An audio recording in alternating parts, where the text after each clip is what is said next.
Assassin's Creed Shadows is set in 1500s Japan, a time of samurai, swords, honor, and apparently zero racism. You will bow to me. Ubisoft bravely removed racism from feudal Japan, the same way Taco Bell removes nutrients from food. Efficiently, violently, and with diarrhea. Alright, before you grab your pitchfork and anime body pillow, let's clarify something. I too inhaled the initial outrage like a Victorian orphan, mistaking anthrax for powdered sugar. But after the outrage buzz faded and the hashtags rotted in the sun, I realized the real issue wasn't what everyone was yelling about. If studios can erase struggles from stories, they can erase the reason you care in the first place. And if that keeps happening, the next time you play a game, your only memory might be just a blank screen and a single haunting notification. And that's exactly how I felt after beating this one. In Shadows, Ubisoft picked a real person, then erased the struggle that made a story worth telling.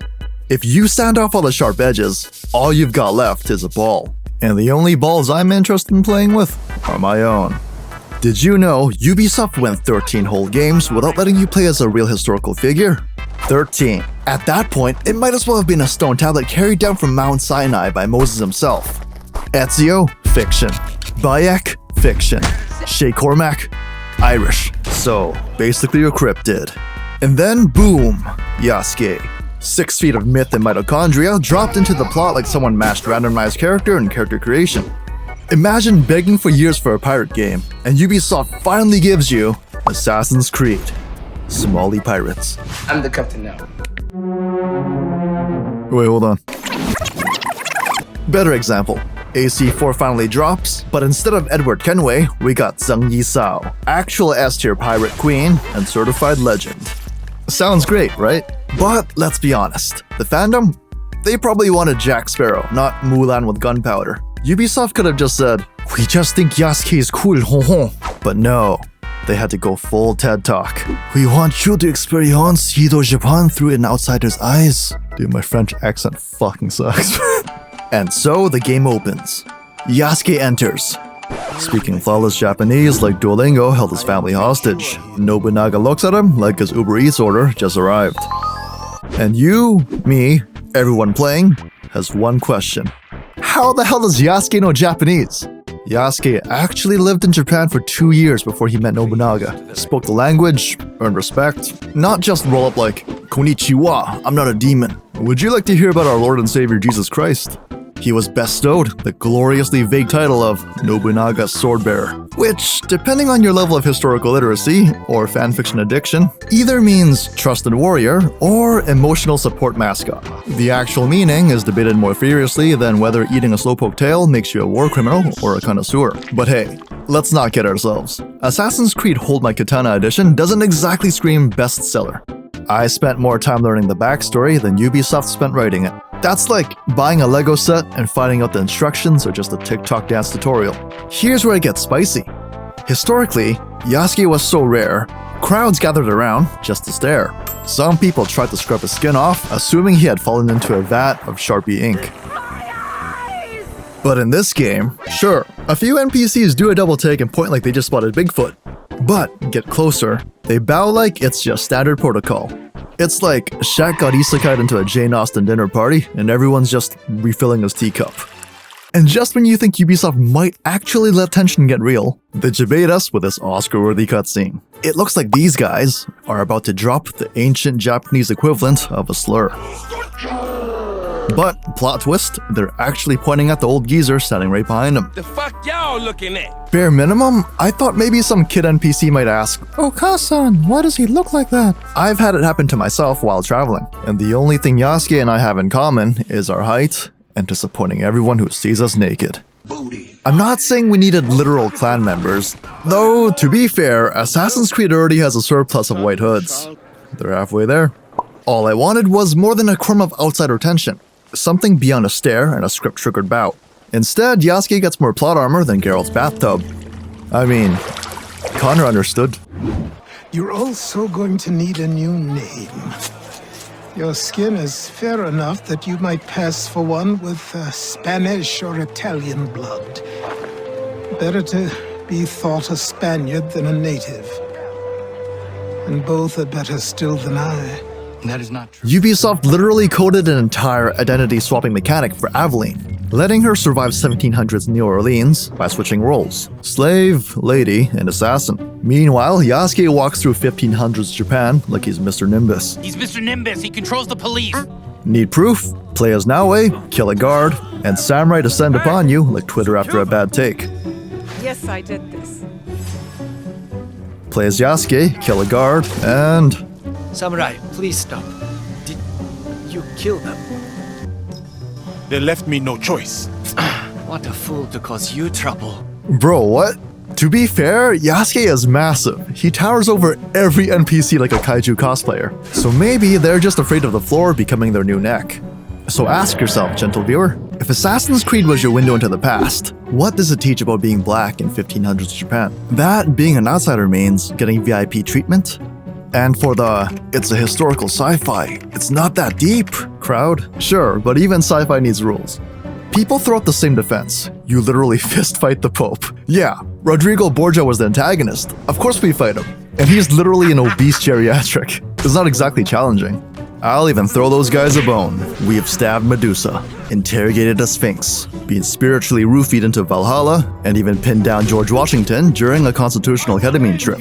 And somehow, all that made more narrative sense. Because at least those acid trips had the decency to wave a piece of Eden in our face and whisper, "Shh, it's an ancient alien fruit, don't think about it." But here, can we at least agree that the ones who came before, those spooky immortals who speak exclusively in riddles and holograms, did not hold an emergency god council and announce, okay, new rule, feudal Japan is now officially not allowed to be mean to Yasuke. It's like making a JFK game and skipping the part where he gets JFK'd. Turning feudal Japan, a society historically as receptive to outsiders as Dark Souls PvP, even to this day, into Disneyland is more taxidermy than it is subversive. Why does Ubisoft do this? Because, say it with me, money. Mr. Krabs, render unto us your wisdom. A very likely scenario is that Ubisoft picked Yasuke to dodge comparisons to Ghost of Tsushima, killing two birds with one stone. Want to play as a Japanese male protagonist? Shut up. You have Naue, you sexist. Everyone's shouting woke or racist. But what we should be doing is holding Mr. Quadruple A Games to the standards they keep bragging about. I can't even tell if Claire Obscure's writing is good anymore, or if I've just been beaten down by so much mid that anything remotely cohesive has me bricked up. Ubisoft said we'd see Japan through Yasuke's eyes. Instead, we got a history lesson with half the pages ripped out.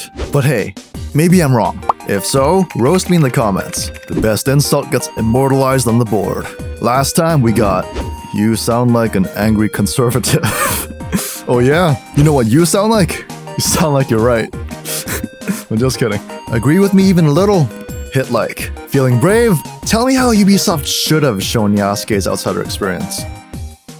Anyway, now that my hopes for a Raid Shadow Legends sponsorship are officially as dead as Desmond Miles, picture this. A teenager gets kidnapped, trafficked, and renamed like a Pokemon. Survives the Atlantic's worst Airbnb experience. Baptized by Jesuits, because nothing screams spiritual rebirth like being waterboarded. Digivolves into a multilingual Giga Chat, and fast travels to Japan, where he's so iconic, people think he's a walking ink demon. Then, boom, Oda Nobunaga, the flaming sword of Sengoku Chaos himself, takes one look and goes, yeah, that one. I want that guy guarding me. This is a guy whose real story reads like someone rolled a nat 1 on Fate and still made a name for himself. Ubisoft, in their infinite wisdom, gives us two flashbacks. The first one, Yasuke gets bullied in samurai school. Stay down, Outlander. So naturally, he handles this delicate situation like any well-adjusted protagonist would. He kills them.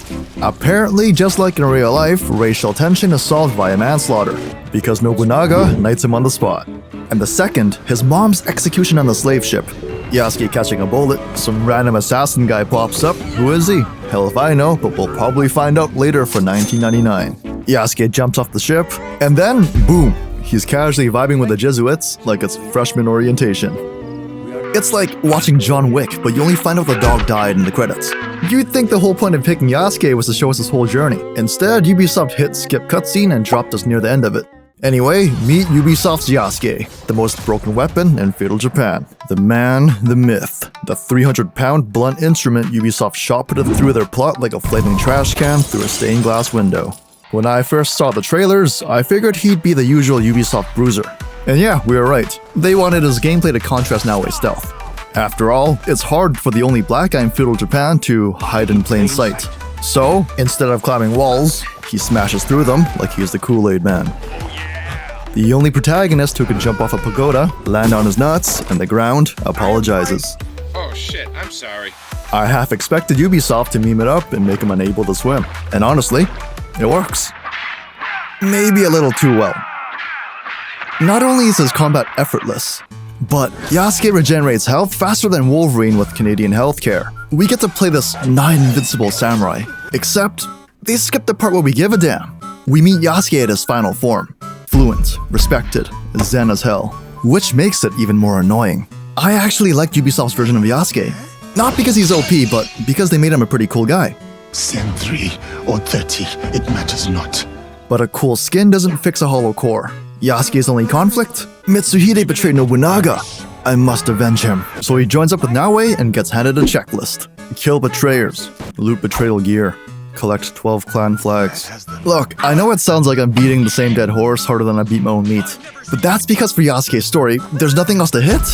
Ubisoft blessed us with over 100 hours of gameplay, and only 2 flashbacks, and a vengeance arc so abrupt it feels like the writers accidentally loaded in the wrong script file. 1 minute, we're hunting this guy. Mid-hunt, Yasuke locks eyes with this crackhead sprinting through the war zone like he just did a line of gunpowder, and decides to hunt down a bunch of Templars who have nothing to do with the plot, all to kill this guy named Special K and take his golden armor that makes him look like C-3PO. That's it.